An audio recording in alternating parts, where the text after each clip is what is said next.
Notre-Dame de la Miséricorde, conduis-nous au cœur du Christ. Lettre du dicaster pour la doctrine de la foi à l'archevêque de Bourges en France, à propos de l'expérience spirituelle d'Estelle Faguette, le 22 août 2024, suite. Silence et regard, suite. Dans les récits d'Estelle Faguette, la gentillesse, la douceur et le sourire de la Vierge Marie sont fréquents. Citation, « Elle se retourna vers moi et me dit doucement.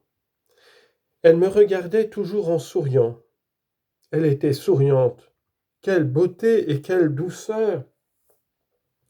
Quelle bonté dans son regard et quelle miséricorde! » Avec cette même présence et ce regard serein, la mère dit qu'elle voudrait ramener la paix dans l'Église, car dans l'Église, il n'y a pas ce calme que je désire. Vers le cœur du Christ. L'expérience de Pellevoisin est mariale, mais en même temps, elle demeure fortement christologique. En effet, la grande demande de la Vierge à Estelle est qu'elle répande le scapulaire avec l'image du Sacré-Cœur du Christ, et son message est l'invitation à se tourner vers le cœur aimant du Seigneur.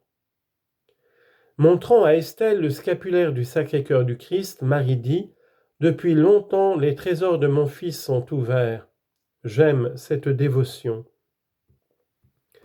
Estelle accepte cette demande de diffusion de la dévotion au cœur du Seigneur, qui donne la consolation de puiser à cette source inaltérable qui jaillit de son cœur divin.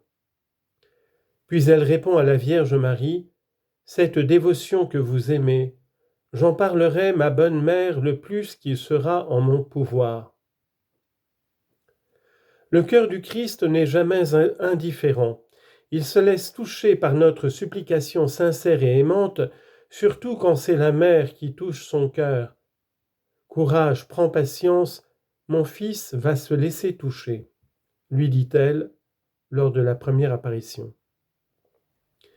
Dans cette expérience spirituelle, nous ne trouvons pas, comme dans d'autres cas similaires, de fréquents reproches aux évêques et des plaintes sur l'Église. Cependant, il y a une plainte de Marie qui se réfère au manque d'amour pour le Christ qui se manifeste chez ceux qui reçoivent l'Eucharistie avec froideur ou distraction. Le manque de respect qu'on a pour mon Fils dans la Sainte Communion et l'attitude de prière que l'on prend quand l'esprit est occupé d'autre chose, disait-elle. Il ne s'agit pas d'un appel de la Vierge à de simples fidèles peu formés ou peu proches de l'Église, mais pour les personnes qui prétendent être pieuses. Dans ces messages, tout est attribué au Christ. Même la guérison d'Estelle n'est pas directement attribuée à Marie, mais au Christ qui a écouté l'intercession de sa mère. Citation, « La Sainte Vierge a obtenu de son Fils ma guérison. » Si le Christ transforme les cœurs durs en écoutant l'intercession de Marie, il est le seul à toucher cette intimité des personnes. Citation, « Par moi, il touchera les cœurs les plus endurcis. » La scène où Marie évite de préciser que les grâces répandues sont les siennes est d'une importance et d'une beauté particulières. Estelle affirme que la Sainte Vierge étendit ses mains, il en tombait une pluie abondante, et dans chacune de ces gouttes, il me semblait voir les grâces écrites telles que piété, salut, confiance, conversion, santé. Mais la Vierge ajoute, ces grâces sont de mon Fils. Excellence, non seulement je peux affirmer qu'il n'y a pas d'objection doctrinale, morale ou autre à cet événement spirituel, et que les fidèles peuvent donner leur assentiment avec prudence, mais qu'au contraire, la dévotion dans ce cas déjà florissante est particulièrement recommandée à ceux qui veulent librement y adhérer.